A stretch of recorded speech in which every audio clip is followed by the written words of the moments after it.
100 yards of football, sports talk radio. I'm your producer, Jeremiah Long, and join me to talk about the mighty Alabama Crimson Tide and their team preview for 2022. I cannot be more excited to be joined by our expert, Mr. Logan Landers. How's it going, man?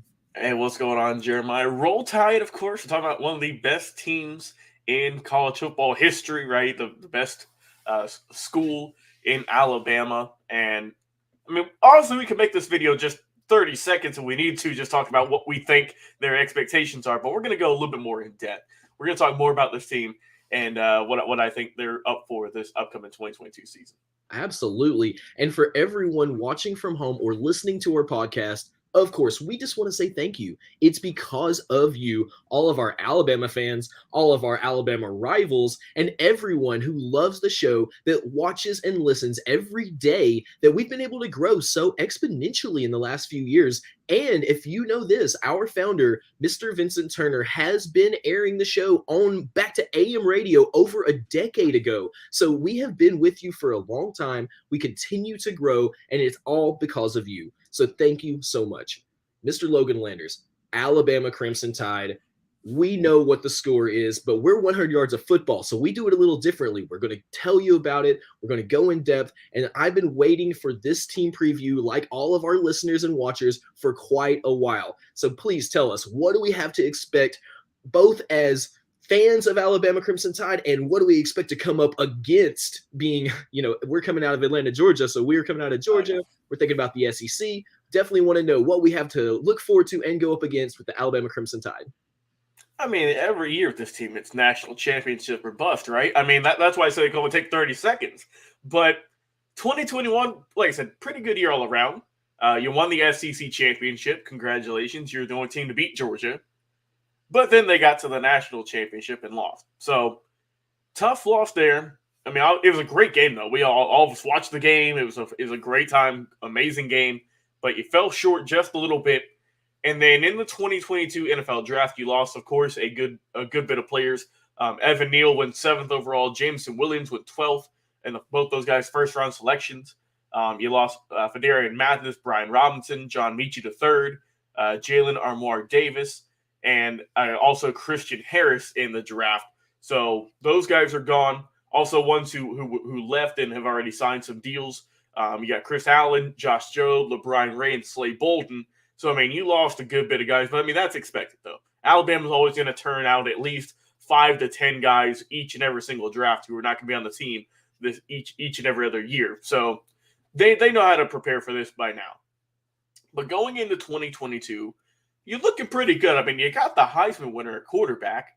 So, if he can improve, we did a breakdown on him, on Bryce Love the other night, or Bryce Young, and with myself and Daniel Kelly. Dude's an absolute monster, I think, on the field, and I think he's only going to improve this upcoming 2022 season, which is scary to say since he won the Heisman last year. You can't get much better than that.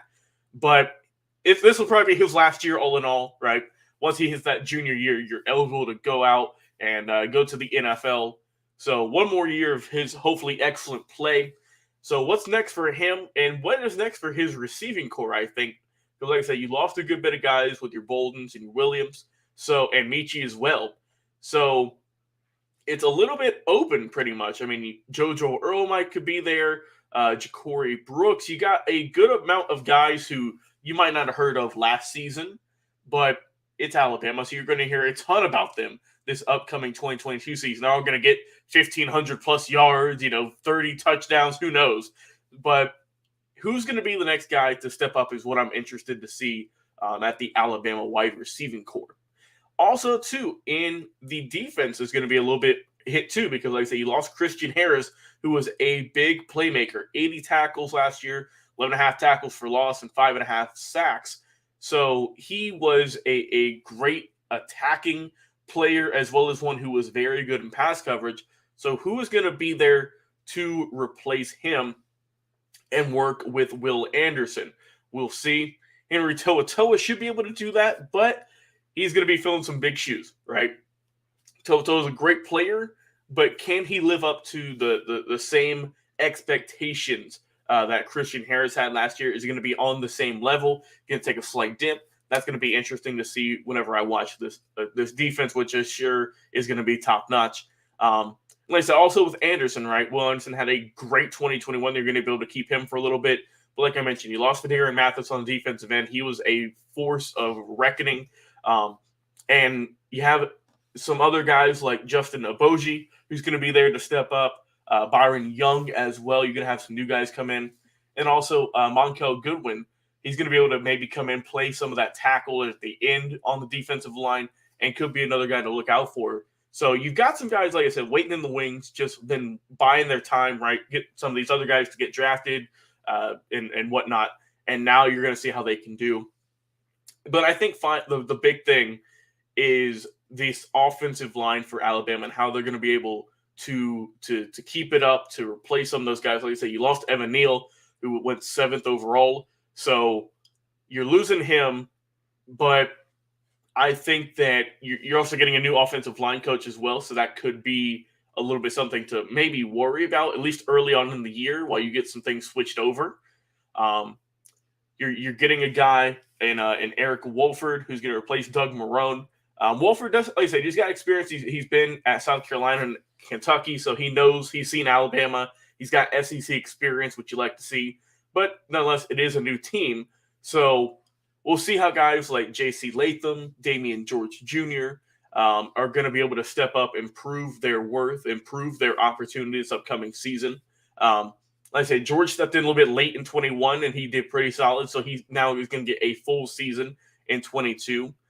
Tyler Booker as well, early enrollee. He's probably going to get a good amount of playing time as well. So that is the only kind of not reason to worry, place to worry, but something I'm looking out for on this team, because like I say, you lost a few big names. Now you got some new ones stepping in, and I mean I'd say it's easier to replace a wide receiver, a linebacker, defensive end, than it is an offensive lineman, because offensive linemen, man, they're a dime a dozen. You can either get a tremendous offensive line, or you can have some guys who are a little bit below average. You just don't know yet. And that's the only kind of question I have coming with Alabama in 2022. But I say that just to say this team is obviously going to be rolling through opponents, right? We already know they're going to be getting the 45-0 victories against the small schools. They're going to be having some great battles against some of the other SEC teams in on their schedule. And then, this team is going to have another winning season. Surprise, surprise. Some of the big games they have, though, they got Texas. That's going to be a fun one to watch. Arkansas, A&M, Tennessee, of course, in October, and then Auburn to close out the year.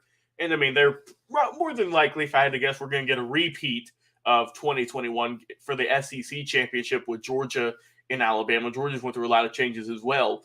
But those two are the top two in the SEC right now. It would not surprise me one bit if we see a repeat of that matchup from 2021. I think this is going to be a team top 4, getting in that national championship playoff. And, it's another normal season. It must be pretty nice down there to be an Alabama fan, Jeremiah, because, my God, you lose players each and every single year, but you're still expected to be one of the top teams in the country. It must be pretty sweet. I'm just saying. But, yeah, Alabama's going to have a tremendous season. Obviously, we're going to watch their dominance each and every single week, and it's going to be fun to watch. So get your popcorn, get your drinks, and get ready to watch some great Alabama football in 2022. Absolutely. We know that standard will be met in a lot of ways. You never know what'll happen, but just like you were saying, year after year in the college system, you're turning over your best players up to the NFL. So you're supposed to continuously just crank out this incredible lineup. So, shout out to them for the decades of incredible lineups that they've been putting out, and shout out to the team over there of students that are looking to become and grow through that system. It's an incredible machine over there, and incredible people coming in and out at all times, including people way off the field, the alumni, the staff. There's just an incredible group. I can say incredible all day. But thank you so much for that, and for all of our listeners, we want to just encourage you to tell us what you think about the Alabama Crimson Tide. Throw it in the comments if you're watching the video, or if you're listening to our podcast, then you can put it into a review. You can just give us a thumbs up. You can give us us a 5-star rating, or however you interact with your podcast that give us a sign that you're out there and that you are loving the show. So thank you so much to our Spotify listeners, our Apple Podcast listeners, over on Stitcher, iHeartRadio, Amazon, Overcast, and everywhere that you listen to podcasts. Please listen to us every day because we're going to keep dropping these amazing, amazing team previews with our host Logan Landers and our other amazing hosts, including Vincent Turner and Bobby Butler. So thank you to our live video watchers and to our podcast listeners for this incredible Alabama preview with Mr. Logan Landers. I'm your producer, Jeremiah Long, and we'll be back with another live episode. Stay tuned.